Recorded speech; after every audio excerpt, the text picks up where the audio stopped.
Hai, Assalamualaikum warahmatullahi wabarakatuh. Perkenalkan, nama saya Dava Afia dan saya calon relawan Bimba. Pada sore hari ini saya akan mereview sekaligus menjawab pertanyaan-pertanyaan yang diajukan Ibu Hana dalam materi kurikulum baca. Nah, pertanyaannya itu apa saja yang harus dipahami dan dipelajari oleh motivator sebelum menyampaikan materi kepada anak agar penyampaiannya itu bisa diterima dengan baik oleh anak. Nah, yang pertama yang harus kita pelajari dan pahami adalah kita harus paham betul tentang paradigma Bimba, yaitu proses pembimbingan minat belajar anak yang menjadi landasan berpikir serta konsep mendidik anak. Nah, jadi Bimba itu terfokus pada minat belajar anak dan prosesnya itu harus 100% menyenangkan. Jadi anak senang, tidak ada paksaan apapun.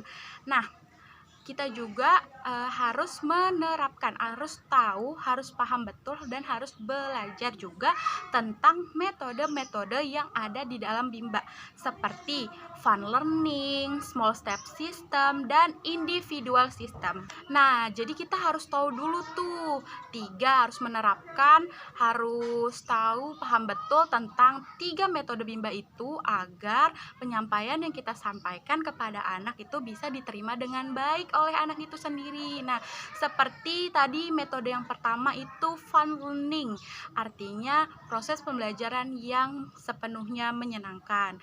Terus yang kedua ada small step system, artinya bertahap. Nah, tidak akan bisa mencapai atau tidak akan bisa menjadi fun learning kalau kita tidak bertahap.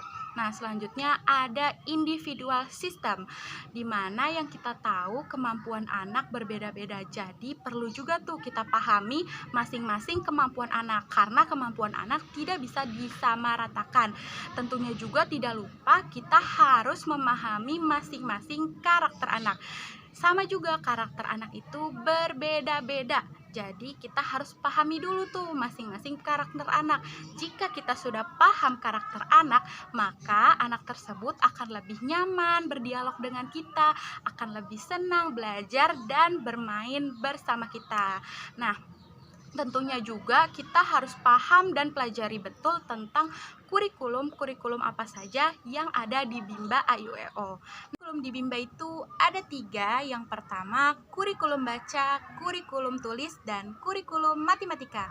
Di dalam kurikulum baca itu ada 2 tahapan. Yang pertama, tahap verbal atau tahap persiapan, dan yang kedua ada tahap simbol atau tahap awal. Nah, di dalam tahap verbal ini motivator hanya perlu menyampaikan bunyi atau mendengarkan tanpa melihatkan simbol-simbol hurufnya. Contohnya misalnya A, I, U, E, O. Anak-anak suruh menyebutkan huruf itu tanpa kita beritahu mana A, mana I, mana U, mana O. Nah, selanjutnya itu tadi ada tahap simbol atau tahap awal. Nah, di situ kita baru deh tuh memberitahu simbol-simbolnya kepada mereka sehingga mereka terlatih dan terbiasa mengenal simbol-simbol masing-masing huruf. Jadi itu teman-teman hal-hal yang harus kita pahami dan pelajari sebelum kita memberikan materi kepada anak. Tadi yang pertama kita harus paham betul paradigma Bimba,